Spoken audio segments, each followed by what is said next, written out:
महत्वपूर्ण खबर आ रही है। यहाँ पे क्रूड विंडफॉल टैक्स में सरकार ने कटौती की है। 9,000 रुपये से घटा के लगभग 6,300 और करी है। इसमें करीब 3,500 रुपये प्रति टन की कटौती की है। गौरतलब है कि आज 16 तारीख है, यानी जो फोर्टनाइटली समीक्षा होती है उसके तहत करीब 3,500 रुपये की कटौती की गई है। डीजल पर विंडफॉल टैक्स में करीब 1 रुपये लीटर प्रति लीटर की कटौती की है और विंडफॉल टैक्स 9,800 से घटा के 6,300 रुपये प्रति टन पर किया गया है। मैं इससे संबंधित सभी स्टॉक्स पे एक एक करके आऊँगा। ओएनजीसी को एक बार देखेंगे और एक बार आते हैं अब जरा देखिए, क्योंकि पिछले कुछ समय में क्रूड में रिट्रेसमेंट हुआ है तो ये आई थिंक उसका एक इम्पैक्ट है और ये फोर्टनाइटली समीक्षा है ये। अब आते हैं लौट के एक बार फिर से डायरेक्टर साहब, अब आइए नॉर्मल पे। कुछ देर में आऊँगा मैं ओएनजीसी पे। 201 ऑलरेडी। प्रशांत, ओरेकल फाइनेंशियल्स पे थे हम, इसके बाद का स्टॉक क्या होगा आपका? जी वीरू जी, ओरेकल फाइनेंशियल में स्टॉप लॉस होगा 4045 4045। जो टारगेट में देख रहा हूँ होगा 4215 4215।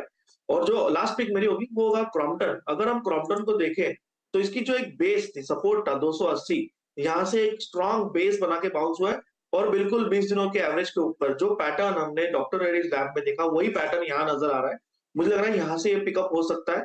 तो 285 285 स्पॉट ट्रेड कर रहा है। यहाँ पे 275 275 स्टॉप लॉस रखेंगे और 300 के टारगेट के लिए से लेके ऑलमोस्ट 305 तक हम इसको लॉन्ग बाय कर सकते हैं। ओके, 3 स्टॉक्स यहाँ पर जिस पे हम फोकस कर रहे थे। एक बार अब इस खबर के मद्देनजर जरा ओएनजीसी को डिस्कस कर लेते हैं। एक बार ओएनजीसी लेके आइएगा। ओएनजीसी याद रखिएगा ये इस दौर की हाईएस्ट ट्रैजेक्टरी में ट्रेड कर रहा है और it's 202 on the higher side और कल का स्विंग हाई इसने काट दिया था। हालांकि कल के स्विंग हाई के इस वक्त नीचे ट्रेड कर रहा है, बट ओएनजीसी का सेटअप कैसा लग रहा है आपको? आई मीन इस प्राइस पर प्रशांत मैं ये कह सकता हूँ कि हम ऑलमोस्ट एक 8 साल के ब्रेकआउट की तैयारी करते हुए, मेरे ख्याल से वो 8 साल का ब्रेकआउट होगा समवेयर अराउंड आई थिंक 203 के ऊपर। आपकी अप्रोच क्या है इस वक्त ओएनजीसी पर प्रशांत?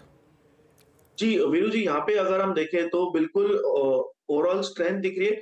सेलिंग आ रही है 200 के ऊपर, बट मुझे लग रहा है ये सस्टेन हो जाएगा। और अगर हम इसके वीकली चार्ट को बिल्कुल जैसे आपने कहा थोड़ा हायर टाइम फ्रेम पे जाके देखें वीकली या मंथली, तो ये बहुत स्ट्रॉन्ग ब्रेकआउट नजर आएगा, बहुत स्ट्रॉन्ग बायर्स के कंट्रोल में। मुझे लग रहा है यहाँ पे कंफर्टेबली 195 195 स्टॉप लॉस रख के आप बने रहिए और ये स्टॉक कंफर्टेबली पोजिशनरी मुझे लग रहा है 210 से लेके 212-15 तक के जोन्स दिखा सकता है।